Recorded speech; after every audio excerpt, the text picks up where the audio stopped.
Canada, a place well known for its maple syrup, ice hockey, and its polite residents. Also, marijuana. But not only a few hundred years ago, it was a place where revolution was about to begin.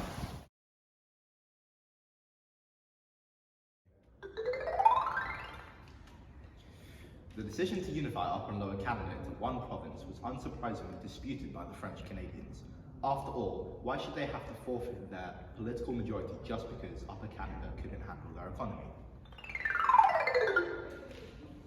To make matters worse, the absence of any mention of the Canadian people in the Durham report shows the neglect of social issues. As shown in the past, the French Canadians were always protective of their culture, with previous unsolved tensions playing a major role in the revolt of Lower Canada. Durham allowed the settler colonies to elect their own legislators and executives. On top of this, the provinces were now also allowed to manage their own economies and taxes.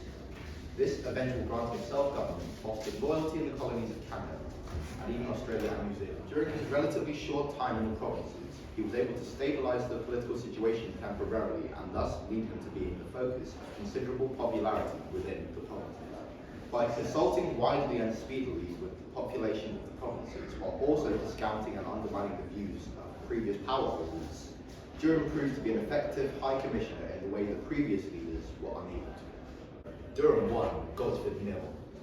He also attempted to improve the system of land tenure in Lower Canada and suggested a means by which land was no longer freely given to immigrants, much to the delight of the Canadians. Finally, the fact that he pardoned most rebels and exiled the rest demonstrated his merciful nature and therefore was highly popular in Canada.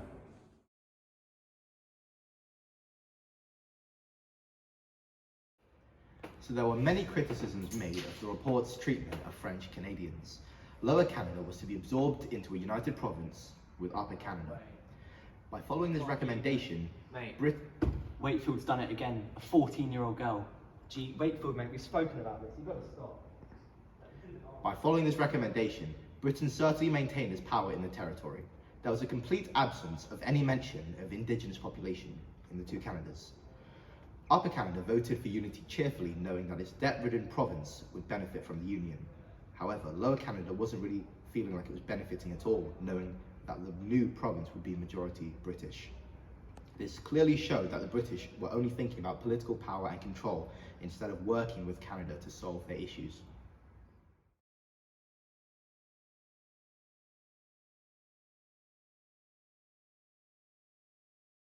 Now on to the impact of Wakefield and Buller. Lord Brougham, one of Durham's political opponents, even made a sarcastic remark that Wakefield thought it, Buller wrote it, and Durham signed it. Although both were highly instrumental and were essentially both conduits for ideas which aided in the creation of the Durham Report, the final document is generally accepted to be Durham's own.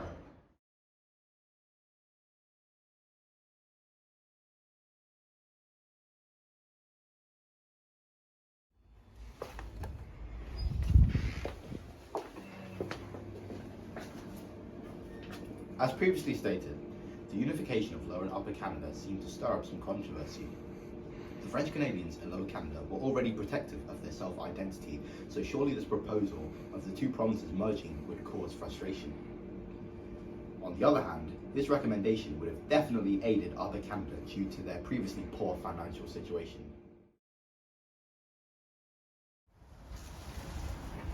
The Durham Report was the colonist Magna Carta, the cornerstone of the empire, quoted by Niall Ferguson. We cannot deny the impact that the Durham Report had on the empire. The effect that the report had on uniting both Upper and Lower Canada had an extreme impact on the English becoming more dominant, and as a result, the French Canadians became a minority. We cannot deny. What's the next word?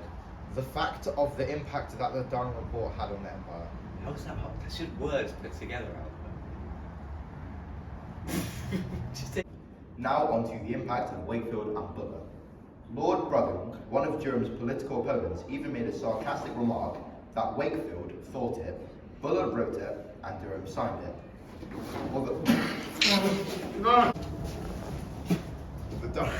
Stop, man, just stop.